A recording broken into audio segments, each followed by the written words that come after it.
ఓం ఐం హ్రీం హనుమతే రామదూతాయ నమః.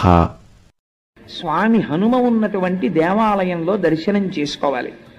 హనుమ గురించి తప్పకుండా 4 మాటలు వినాలి. అయితే ఎవరు వినగలరు అన్నారు.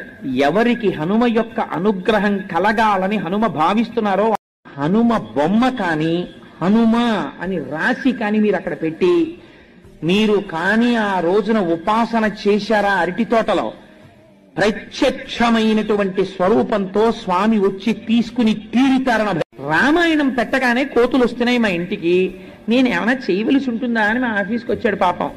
నీ ఎందు హనుమ అనుగ్రహం కలిగిందయా, రామాయణం ఇలా ప్లే నొక్కగానే వానరములు వస్తున్నాయి అంటే హనుమ అనేక రూపములతో వస్తారు. అందులో ప్రఖ్యాతమైన రూపము వానర రూపము ఒకటి అని పరాశర సంహిత చెప్పింది.